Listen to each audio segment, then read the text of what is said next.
Hello, this is Barbara coming from the Blow Ministry. Hope that everyone is having a great day. Today, I will be coming from Kings. Um, it would be Kings 3:16 through 26. And the word says, Then came two women that were harlots unto the king and stood before him. And one woman said, O Lord, I and this woman dwelled in the same house. I delivered up a child with her in the house. And it came to pass on the third day that this woman was delivered also. We were together.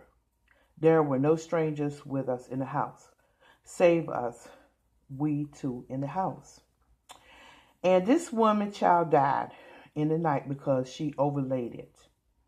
And she rose at midnight and took my son from beside me while thy handmaid slept, and we laid it in her bosom, and laid her dead child in my bosom. And when I rose in the morning to give my child suck, behold, it was dead. But when I had considered in the morning, behold, it was not my son which I did bear. The other woman said, Nay, but the living son, and I that dead is not thy son. And this said, No, but the dead son is thy son, and the living son is my son. Through they spake before the king. Then the king said, the one said that this is my son that lives, and thy son that is dead.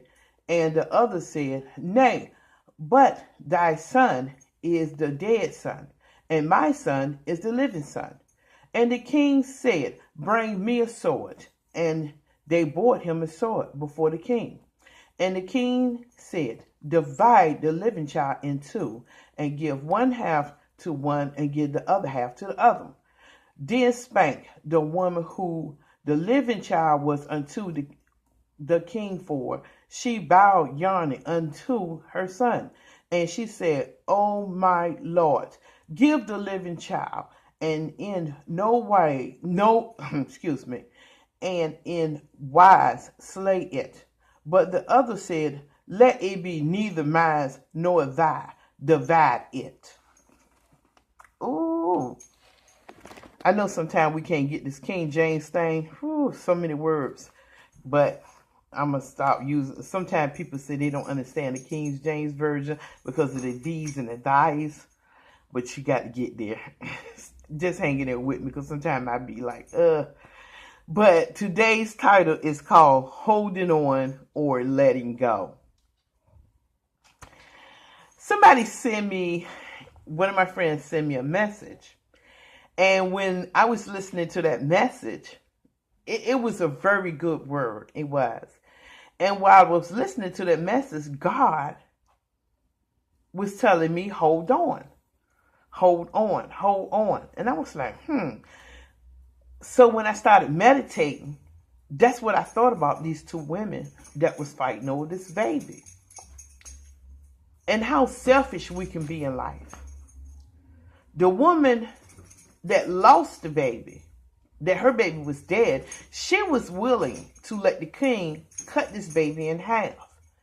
But the woman that the baby actually belonged to, she was willing to give her child up, letting go. I love this story because it takes a real woman to let her child go than to see it die. But letting go or holding on. What are you holding on to that's making you selfish? Like the woman that was willing to have that baby divided. We hold on to a lot of things that mean us no good. So, what are you holding on to?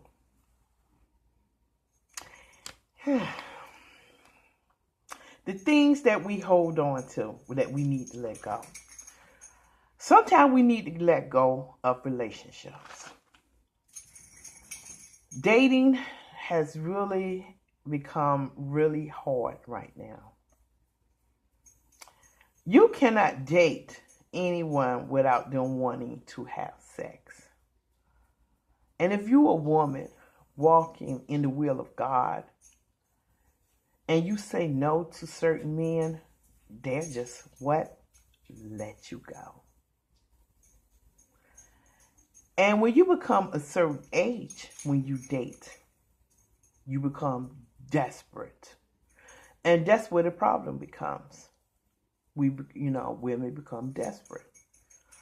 Men seem like at any age, I don't care how young or how old they are, they can always find someone. But women, we become desperate at a certain age. So we are willing to accept and put up with a lot of things. But when you say no, they let you go. Good or bad? Good. People, places, and things. I have a friend right now. I mean, he's wonderful, beautiful, honest to God's spirit. But he can't quite get where he needs to be in the Lord. He's not willing to let go of people, places, and things. And sometimes we find that hard to do.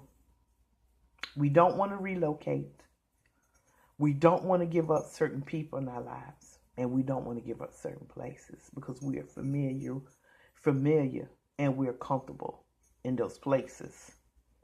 God don't want us to be comfortable. Let go. Drugs, material possessions, sexual desires, and past. We say, a lot of times we'll say, oh man, I hate telling people about my past. They always holding my past against me. But sometimes we hold our past against ourselves, especially when it comes to God. We think that we are not worthy enough and that we don't deserve certain things from God because of the things that we have done in our past. But if you thoroughly read that book, really read it, look at some of the people that God used and look at their past. And oh my God, he gets the glory from dirt. He takes the dirt, he uses it, he purifies it, and he cleans it, and he gets the glory. For a long time, I had that problem with myself. I thought I wasn't worthy enough. But God showed me that I am, regardless of what people say and how they use my past against me. Right now, I don't care. Only thing matters is what God thinks about me. We are not willing to let go of substance, alcohol, cocaine, marijuana, and all that because of the way it makes us feel. It makes us go to a place that we think that we're escaping, but we are not. And everything I'm talking about right now is basically church people. We're still having sex. We're still doing drugs. We're still doing all of this when we're going to hospital. But you know what? I can't knock it because as long as you're continuing to go to the temple, to the church is a hospital. And there is help. But you have to let it go. You have to stop holding on to certain things that's interfering with God doing his work inside of you, the transformation that he's trying to do inside the vessel. Because as long as you hold on, you can't let go. You have to let go of some of this stuff on the inside. Like they say, less of me, more of you. God can't get more of him inside of you if you don't let it go.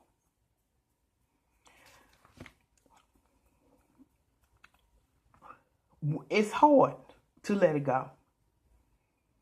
When all hell is breaking loose, you want to hold on to something that's going to make you feel comfortable. We can't. We can't run to that comfort zone. We can't run to that place of comfortability. We can't run to that person that's going to make us feel a certain way. We have to let it go. Because running to places and people, that's going to bring you down even more.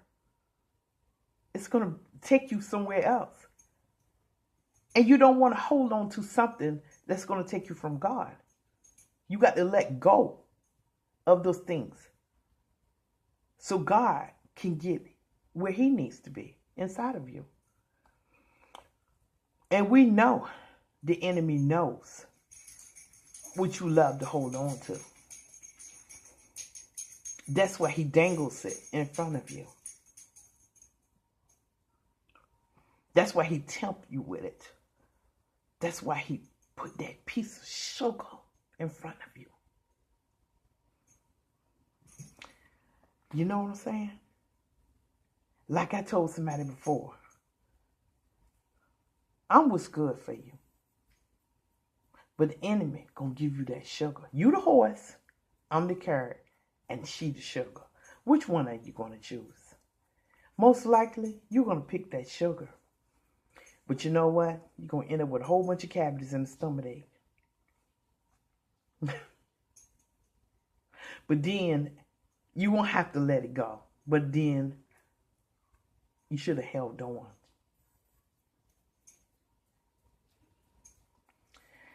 I'm telling you, it is so hard to let go of certain things because of our flesh. Our flesh has a desire to hold on to certain things because it makes us feel a certain way. But we have to learn how to get out of that comfort zone. We have to learn how to get out of our box. We have to learn how to, like they say, jump out of the frying pan into the fire. Because sometimes when you jump in that fire, if God with you, you're not going to get burned. That fire is going to go out before you hit it. Sometimes we have to be willing to sacrifice what we holding on to let it go.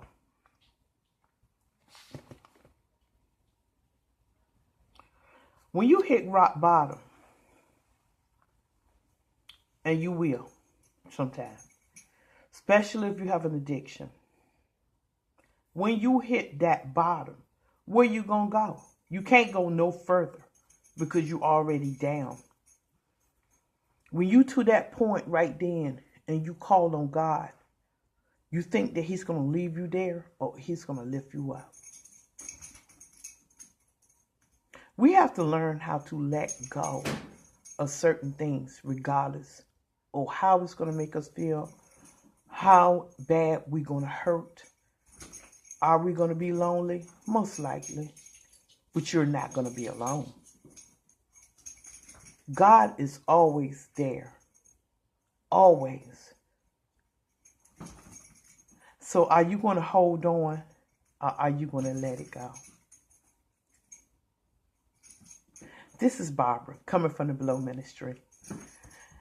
I hope that everybody is having a wonderful, blessing day.